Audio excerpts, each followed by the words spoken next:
When you talk about the rise and fall of Jim Crockett Promotions, you gotta talk about the Royal Rumble, Survivor Series, hell, WrestleManias 4 and 5. We gotta break this down now. It's historically speaking.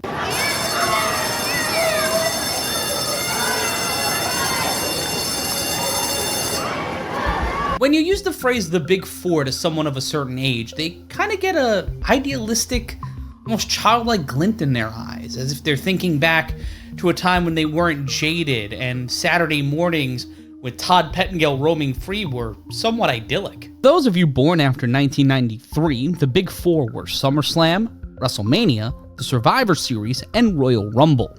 But none of these were the first WWF pay-per-view, which was the Wrestling Classic. The Wrestling Classic took place from the Rosemont Horizon in 1985 and set to feature a tournament as well as the highly anticipated rematch between Hulk Hogan and Roddy Piper. And also someone was going to win a Silver Cloud Rolls-Royce Phantom, because when I think of wrestling fans, I think of people who can afford the taxes and maintenance of a Rolls-Royce. Imagine you're a fan from Teaneck, New Jersey, and you hear Vince McMahon say that you have won a Rolls-Royce.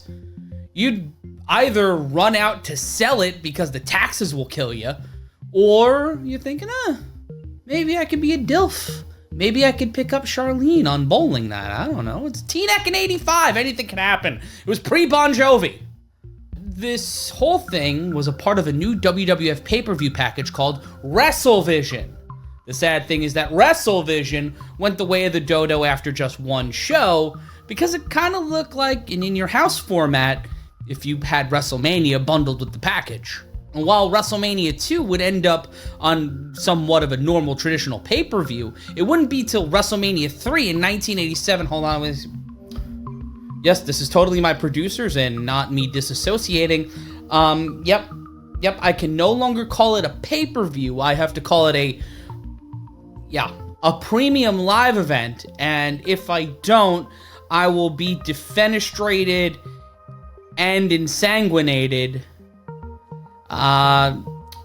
Didn't know my producers knew those words, so let's not say those. While premium live events were around in 1985 and 86, it was a one-horse race with a smaller universe. By the time of WrestleMania 3, the territories that survived Vince McMahon's version of the Godfather 1 ending would look to enter premium live event spaces as well, mainly Jim Crockett Promotions. In our last video, we talked about how Jim Crockett Promotions could have bought the Briscoe Brothers stock in Georgia Championship Wrestling in 1984, and essentially locked down not only TBS, but the entire southeastern United States. But that didn't happen. We witnessed the WWF kill at the time their most effective television competitor, and then facilitate the national expansion of Jim Crockett Promotions just a year later when they'd sell the TBS time slots to Crocket. Does what happens next actually go down if Crocket buys from the Briscoes in 84 instead of buying from Vince in 85? Does the WWF even have enough to fund WrestleMania 1 at that point? There's a lot of what ifs, but we got to focus on the what had happened was.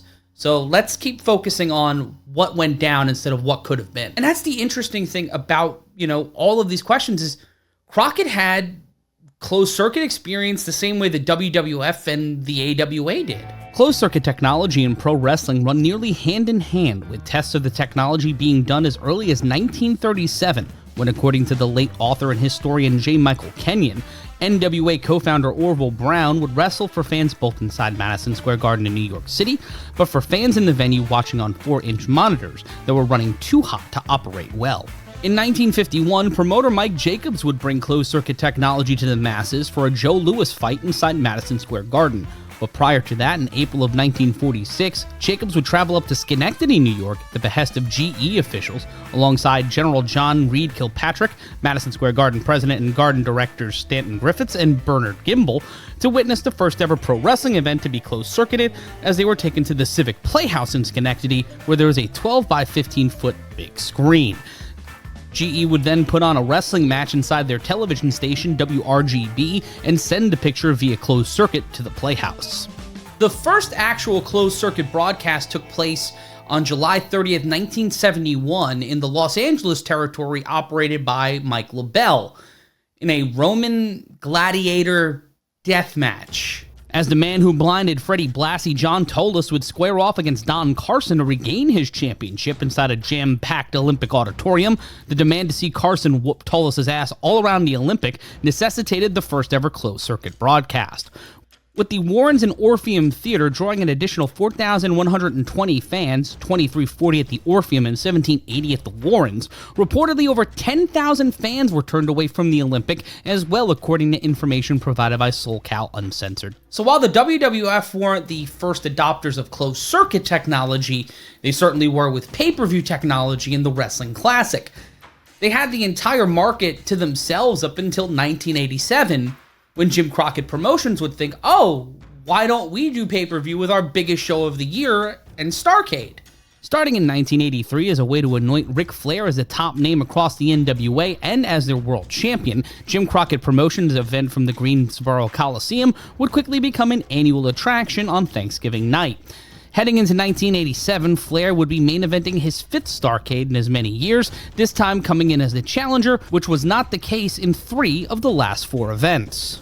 This would be the first time that Starrcade had left the Southeast, whether it be the Greensboro Coliseum, where Starrcade had been held since the initial one in 1983, or the Omni in Atlanta, that featured Starrcade alternating with the Greensboro Coliseum on the same night since 1985, instead going to Chicago and the UIC Pavilion. And you would think this would make sense, right? You know, it's a major media market, it's your biggest show of the year. This kind of feels like a slam dunk and a coming out party for your promotion. Yeah, that's a negatory rafter, man. Chicago was a huge wrestling market dating back to the 1950s, with matches airing from the Marigold Arena nationally on the Dumont Network. But the thing is, Jim Crockett Promotions moving their biggest show of the year from 2 markets that were guaranteed sellouts in the area where all of their talent lived at the time, to a market where your biggest competitor consistently sells out and has done 2 pay-per-views from the area already. It's not the smartest move.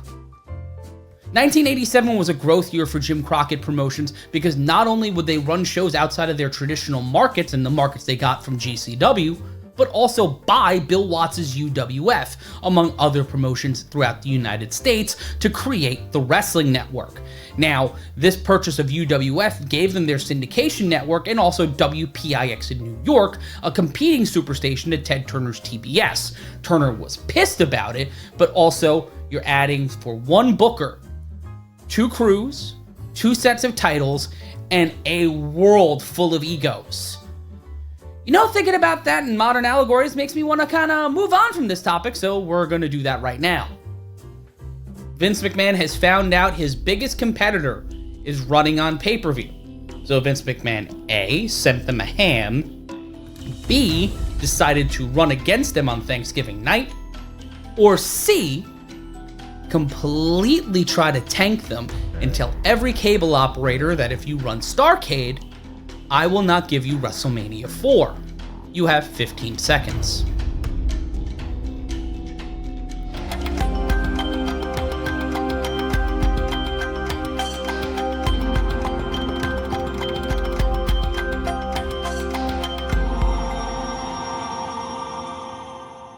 That's it, pencils down.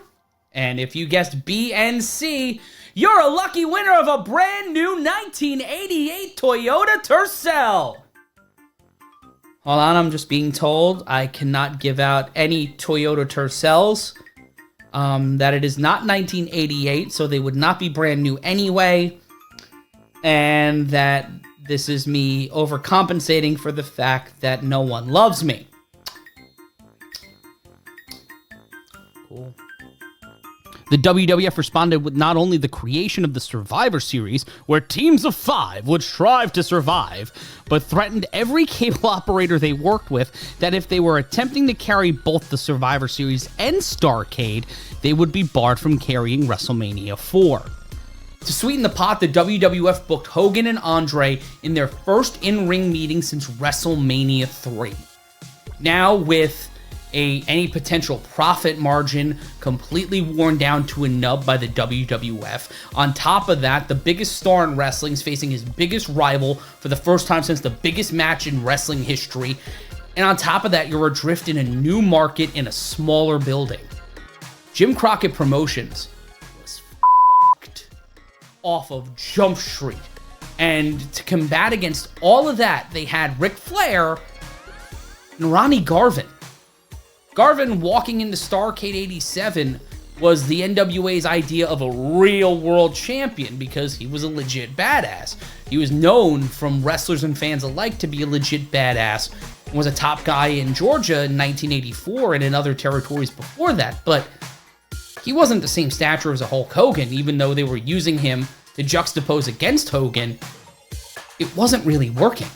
To ensure that Survivor Series didn't completely wipe them out on Thanksgiving night, Starrcade would move their bell time to earlier in the day, hoping this would alleviate some issues. In front of 8,000 fans at a sold-out UIC pavilion and 20,000 more watching at home on pay-per-view, Starrcade 87 would draw 2,000 less people than the year before when it was just the Omni in Greensboro Coliseum. That's right, it drew less than the house for both main cards the year before, and that's not counting for any closed circuit. And on top of that, the card featured a microwave feud between the Rock and Roll Express and the Midnight Express, throwing them in a useless Skywalkers match that mattered a year ago between the Road Warriors and Midnight Express, and scared the living daylights out of everyone when Jim Cornette blew out both his knees at the end of the match. You know, Dusty Rhodes and Lex Luger wasn't a world beater, but it did set the stage for Luger to turn babyface after his first major loss to Dusty, leaving the Horsemen and having a white-hot babyface run in '88 as the foil and heir apparent to Flair, while Flair would regain his title in the cage against Garvin, who would begin to fade away into the background after turning heel in mid-1988 and then defecting to the WWF towards the beginning of '89. How did the first Survivor Series do? Well, people loved it. Andre defeated Hogan in the first match between them since Mania 3, setting up the most watched wrestling match in history just a few months later at the main event, and people really liked the unique concept. It beat the pants off of Starrcade. 21,500 people went to the Richfield Coliseum to watch the pay-per-view, and 450,000 would watch it at home on pay-per-view, just 50,000 less than who watched WrestleMania just a few months prior. Yipes! Just yipes! Yeah! Do you think they're cognizant of how bad they've got it? Let's hope not! Poor bastards! I will keep the memory of the Clerks cartoon alive until I am no longer. You'd think we'd be over with this video by now, but nope.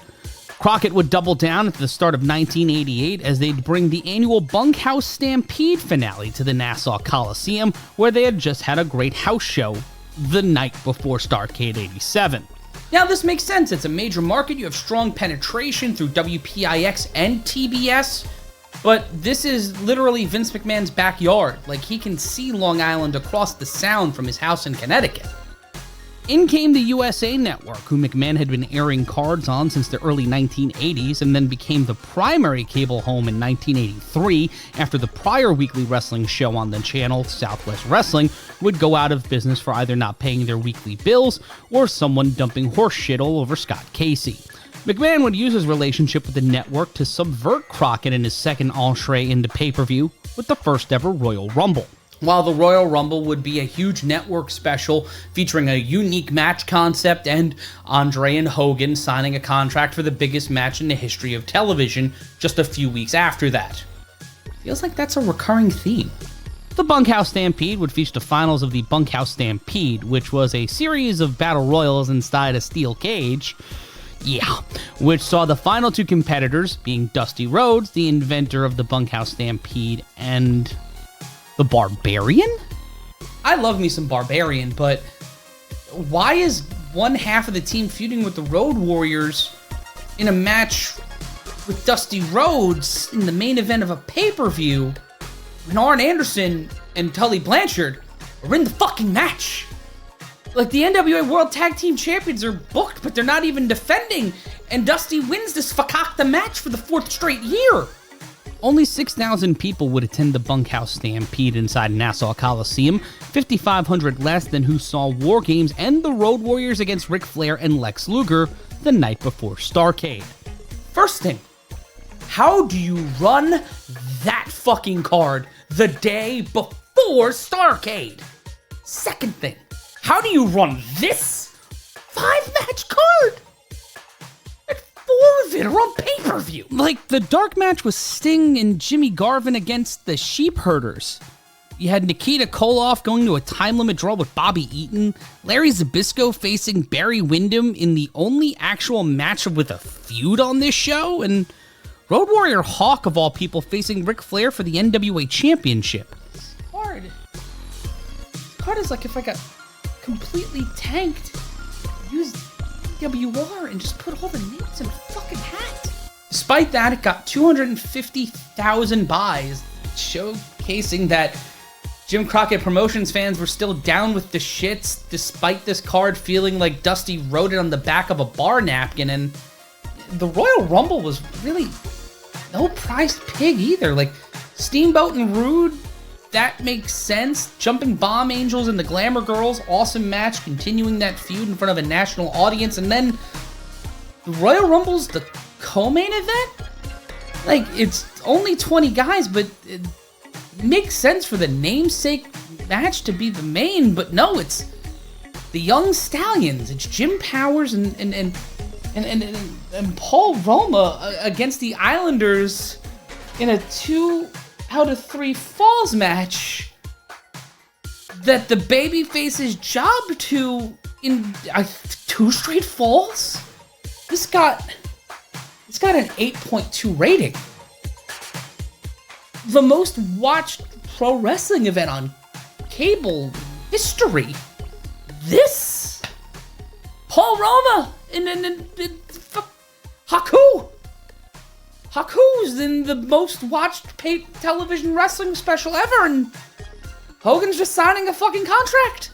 I'm gonna ponder this for a while. This is a 2-parter for a reason. And the next time on Historically Speaking, we will talk about how this is the reason why Sting is Sting. Ta-ta.